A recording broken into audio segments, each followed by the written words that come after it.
see that? See that? What is that? Jesus on a skateboard? What is that? You see all kind of things down here in Austin. People punching the air. We're at Lady Bird Bridge, by the way. What was that? Get it. Looked like Jesus on a skateboard to me. He walks on water. He could be able to get in Jesus surf. Anyway, we're hanging out at Lady Bird Bridge in Austin, Texas. What was that? You think?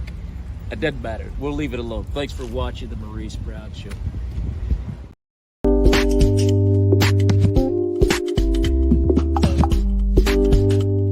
Hey you guys, I'm Venus Monique from the hit crime drama Vindication, and you guys should definitely make sure you're catching the Maurice Brown Show on Roku TV.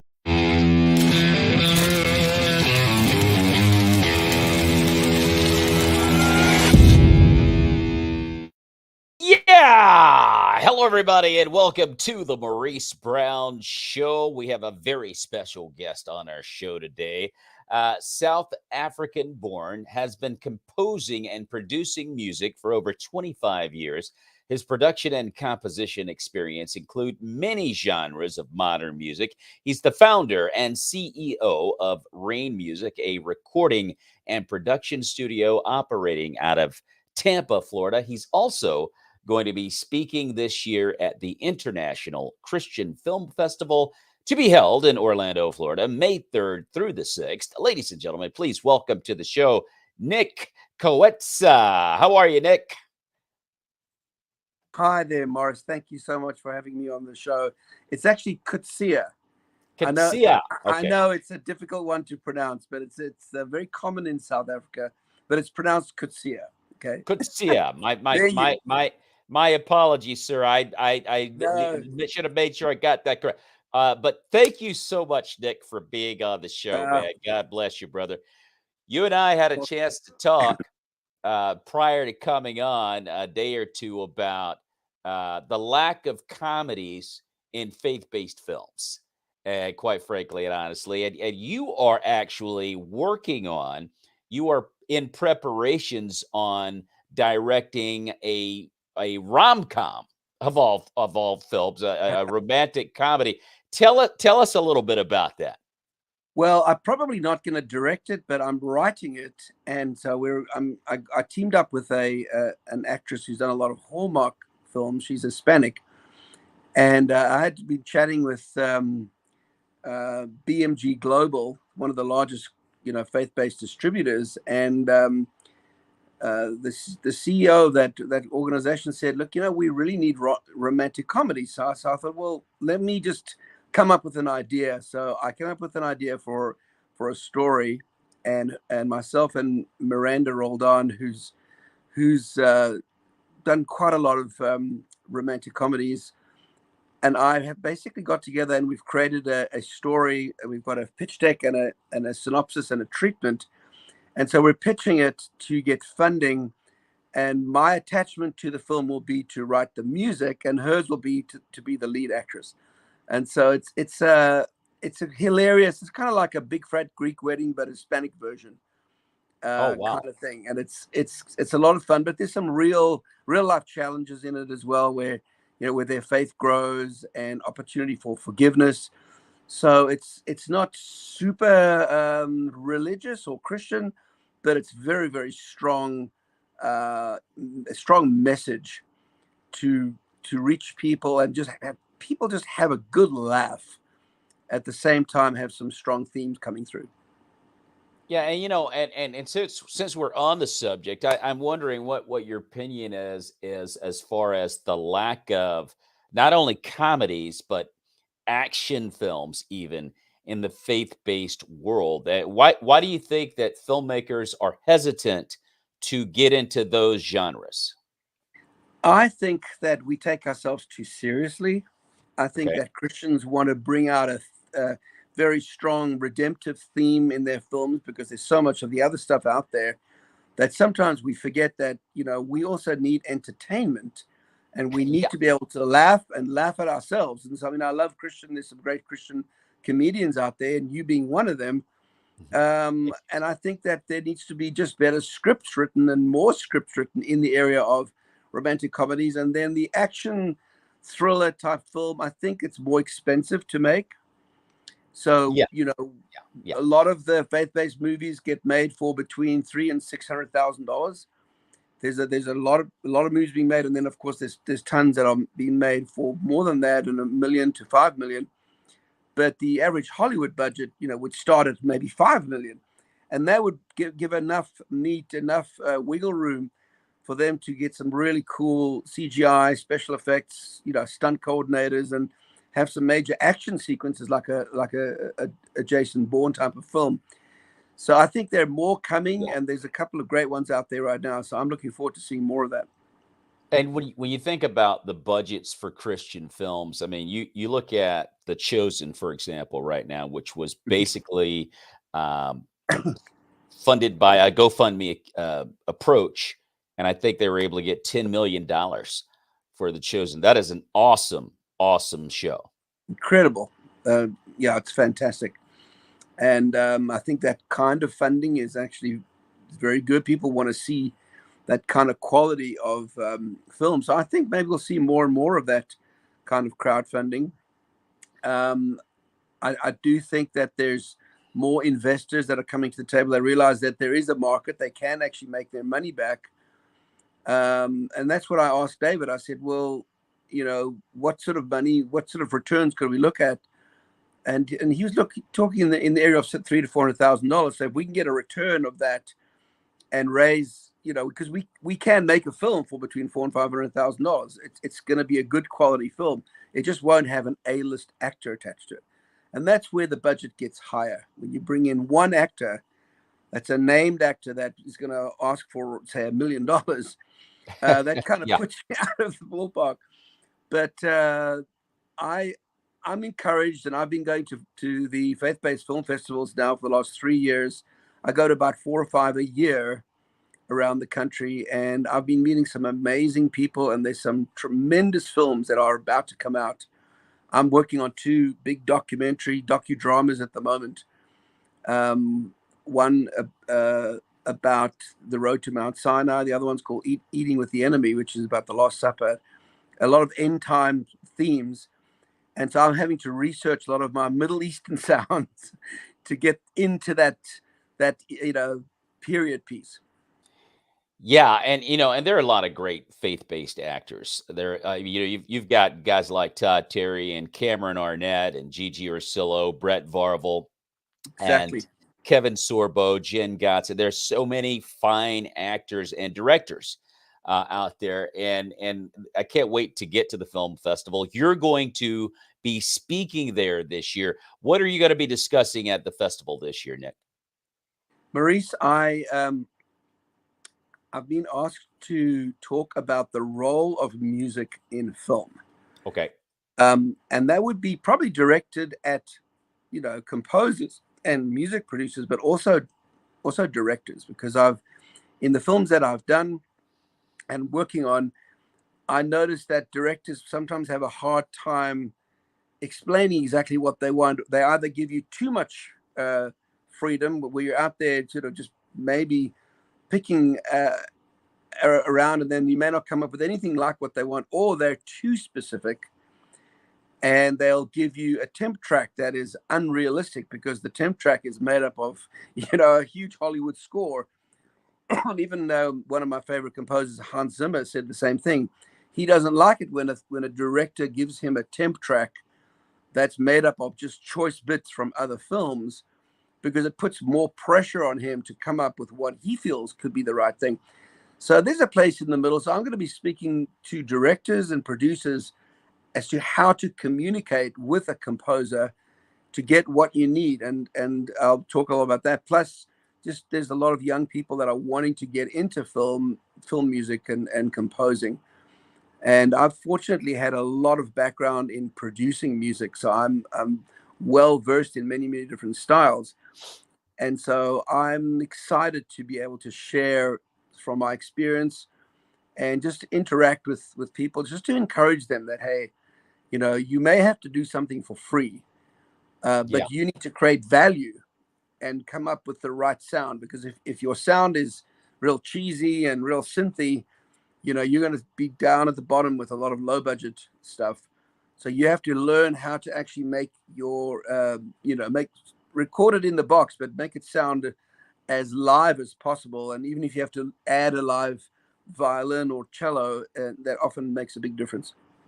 And I think that's the biggest thing for young people to understand is to take advantage of your youth and do things that's not going to get you necessarily paid. Your payment comes from being attached to a project. Correct. And you may be able to get an acting reel in a film. You didn't get paid, but you have an acting reel. You've added to your acting reel.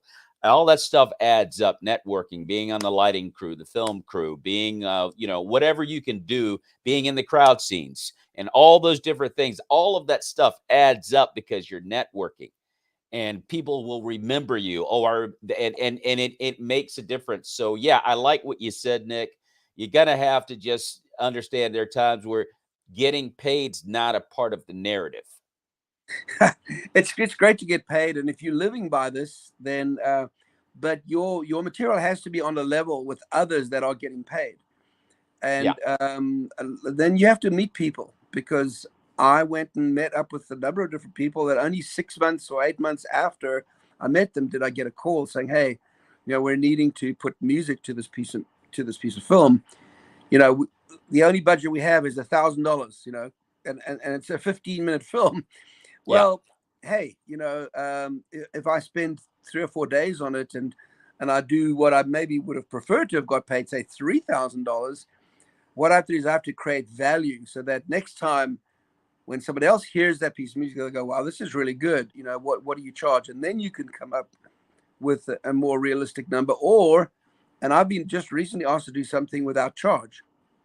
And I Yeah. thought about it, because this person is very, very well connected. So I have other capital. There's other credit that I can actually draw from, because I'm building relationship and I'm giving him exactly what he's looking for, even though I'm not getting paid. Yes.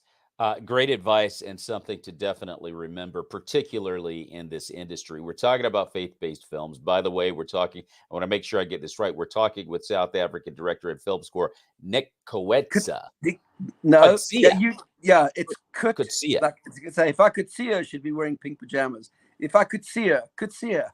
Nick Coetzee. That's Yeah, it. there you go. So you have I've to kind looked of spell it Nick phonetically. Coetzee. Yep, Nick Coetzee. There So you go.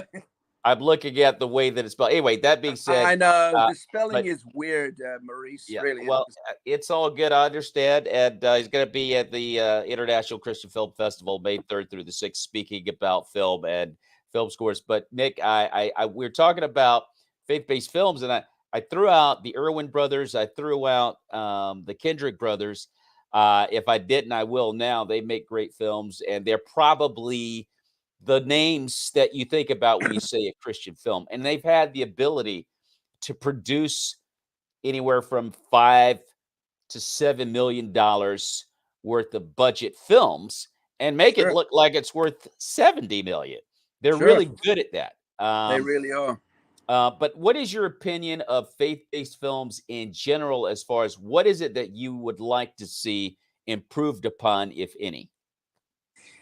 I think the marketing side of things. I think a lot of times we'll make a film, and it looks good, but we've run out of money, and the marketing aspect, whether it goes to theaters or whether it's just marketed on social media to get people, you know. But of course, the quality of the film has to be good. So there has to be a good script, Right. and there has to be enough funding to get an experienced director and some good actors, because you can even have a good script with weak actors, and you know, it's a team is as strong as its weakest player. So Sure. there has to be a really good team attached. So that means that there has to be a certain amount of money for it to be acceptable to, even if it's just being streamed on Amazon or Netflix or Pureflix, that people would enjoy watching it. There's not a sense of, wow, this is a low budget, or, you know, or that's the script is weak. So I think having a little bit more budget on the back end to really, you know, market it, and then just do some grassroots marketing through churches. I think people still want to go out to the movies, and you can have some screenings in churches, or you could do the Fathom events where there's certain theaters that will carry it, and then you sell tickets. So you really do need a ground team, and that's what the Irwin brothers have done. I mean, the latest film, Jesus Revolution, you know, had quite a bit of publicity, but the fact is it was a very good film. So word of mouth carries a huge amount. So I just want to see better scripts and just a little bit more money on the production, but definitely on the back end with marketing. And as you mentioned, Jesus Revolution, I mean, and we mentioned this before, The Chosen, tremendous marketing for The Chosen.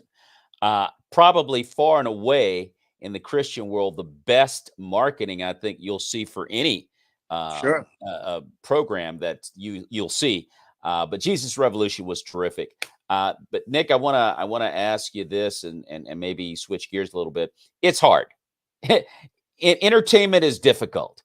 Whether you're acting, you're directing, you're screenwriting, you're producing, it's a tough industry. It's a tough business. There's a lot of rejection. There's a lot of no's. There are a lot of redos and all of that stuff. And it's laborious work, particularly doing what you do as far as a director or a film score. I mean, it's just a lot of work, and you got to love it. What is the biggest thing over your experience of 25 years that you have learned through all the ups and downs, Nick? What's the biggest thing that you have learned about this that has made you better at what you do? I think you have to find out what your passion is with this, because you could be a good musician, Yeah. and you know, be a good composer, and you could work at your craft. In my case, I had two different things going. Or I always had that. I've always wanted to help tell other people's stories, and so everybody's got a story. You've got a story. People are carrying incredible stories, but they don't have to be made into feature films. And I actually just talk to people, and I listen to what their story is, and a lot of times I find that, you know, that they could actually do a 5 or 6 minute promotional video, or just a story video of telling their story with some maybe reenactments, some B-roll. And I started when I was listening to people at film festivals, and a lot of things that were being said to me was, well, I don't have an actor's reel. All I've got is a school play. So Yeah. what I do, and what I've learned to do, is I've learned to listen to people and find out what is motivating them. What do they need? How can I lift their hands up? And so I created a product by just saying, hey, well, why don't let me shoot this for you? So I brought in a camera guy, and we wrote a couple of scripts for some scenes from films, so that it looked like they were in a film. And a couple of these guys have picked up some big roles now from doing that. So what I've learned to do is to be less promoting myself, and more just listening to other people's stories. And it could be they need music, but maybe they don't need any music. But what they need is they need someone to help them tell their story. So I've had to become entrepreneurial. So I've learned the importance of building relationships with crew members. So I have two different cinematographers on two different levels, and they're both very, very good. One's more the cinematic, you know, music video. He's been very, very successful, and he's Hispanic, lives in Orlando, and he's great for telling stories like documentaries. Whereas the other guys is better for promotional videos, like if we do a real estate video, or a promoting a yacht. So what I've had to do is I've had to really work hard at building relationships with key people, so that I'm ready to be able to meet the need as it arises. Awesome. And as you say that, Nick, you know, there are a lot of young people out there thinking about diving into this for a career, Right. particularly in the faith-based world. They want to be an actor, or they want to be a director. What kind of advice can you leave with young people that are thinking about going for it and say, "This is what I want to do with my life"? It's a great question, Maurice. I of course, it's been a while since I was young. I've been in the industry for over 30 years, but I cut my teeth on doing music ministry, doing a lot of churches, and then also doing a lot of seminars and workshops, and then produced close to 300 records for independent artists and a couple of well-known people. So that was my experience. But for years, people were saying, you need to do film music, because people would listen to me playing the piano, and it's like something would resonate with them that it's like, wow, that should be in a film. And so I realized that the people around you will tell you what you're good at and what you're not good at. So rather than work on your weaknesses, find out what it is that is your strength, and pour everything into that so that you can go from good to great, and your weaknesses will manage themselves. So if you're a young person and you are just an amazing songwriter and you come up with great melodies and you want to start getting into film scoring and maybe writing original material, well, I can only encourage you to stay with that gift and don't try and diversify where you become everything. And now you want to be the producer, you want to be the singer. You may be a better writer than you are a singer. So rather staff that. Bring a singer in, even if you can't pay them, because your music will have more mileage on it if you have a team of people. So as a young person, I can only encourage you, don't try and do it all on your own. Just listen to the people around you and stick with what you're good at, and then bring others in so that you have more of a team mentality. Awesome stuff. I absolutely love it. And Nick, how can fans follow you on social media or by website? Well, Rain Music Studio, we're on Facebook and on Instagram, RAIN Music Studio. And then our website is rainmusic.org. So we're a .org, okay, as opposed to .com. The .com was taken back in the late 90s. So we established an organization. In fact, we're about to establish a nonprofit organization called the ASAP Foundation.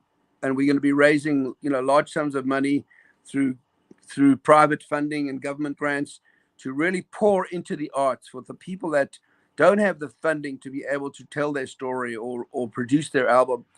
So ASAP was the chief musician in David's Army. And so the ASAP Foundation is a fund.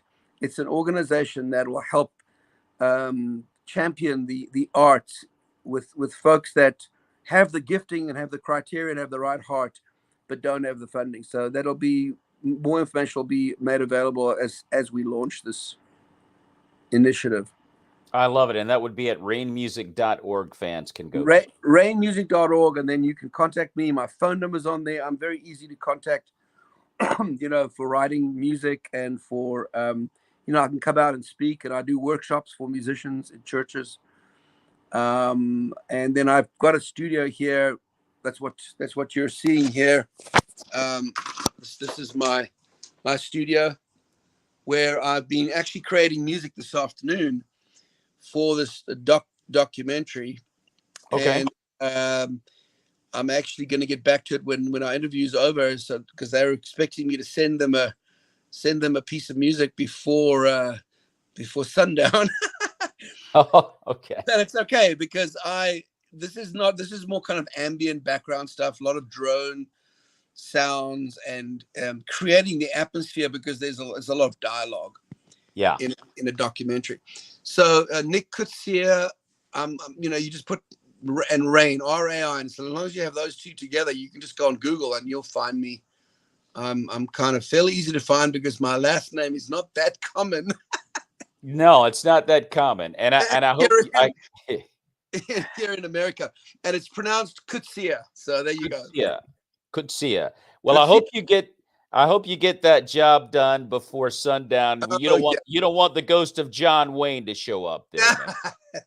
Maurice, it's such a privilege to thank you so much for asking me to be on your show, and I'm going to promote your show because I think it's so needed, and you're a very good you ask a lot of great questions. So thank you for this time you've given today. Well, God bless you, brother. I appreciate you being on the show. And ladies and gentlemen, we've been talking with Nick Coetzee, South African director of film score on the Maurice Brown Show, who will be at the International Christian Film Festival May 3rd through the 6th, speaking on his craft. And if you are coming in late and you're like, oh my gosh, I missed it. Hey, it's okay. You can watch the whole thing on YouTube and Facebook, the replay, or tomorrow about midday on Roku TV on the Creative Motion Network. And if you've enjoyed the conversation, like it and share it, and subscribe to the Maurice Brown Comedy Channel, as well as any social media engine that Nick Coetzee is a part of. And you can go to raymusic.org and find out more about Nick. And you can listen to the show also later on this evening on Spotify, where all major podcasts are heard: Apple Podcasts, Google Podcasts, Audible, Amazon Music, Pocket Cast, and Radio Cast. Wherever the major podcasts are heard, you'll see and hear this show on those platforms as well. Today at 6 p.m. Eastern, we're going to have Thomas Ware, who is a singer-songwriter, and he's got a song out called Love Me to Death that is in the Gospel Top 40, and he's going to be on the show and also speaking at the International Christian Film Festival in Orlando, Florida, May 3rd through the 6th. So stick around for that later on today. Thomas Ware. And once again, Nick Coetzee on the Maurice Brown Show. Nick, thanks so much for being on the show, my friend. Hopefully I'll see you down there in Orlando. I'll be doing podcasts for 24 Flicks live right there at the festival. If I may call you over, we might chop it up a little bit more again, you know? Yeah, no, I'll look out for you, and I would love to. Anytime you would like to fill a little spot, you can always call on me. I love it. I love it. Thanks again for being on the show, Nick. And look, man, may the peace of Jesus Christ be with you and your family, sir. God bless you. God bless you too, Maurice. Thank you so much. Yeah, I tell you, 2020, it's been a crazy year, you know, this COVID-19, it's all kind of, what's going on right now? What's happening? I hope they don't ask me for any money. I definitely didn't ask for this. Well, this is going to be for free. I didn't ask for this. This is happening. I don't believe this is happening. I don't have any money, dude.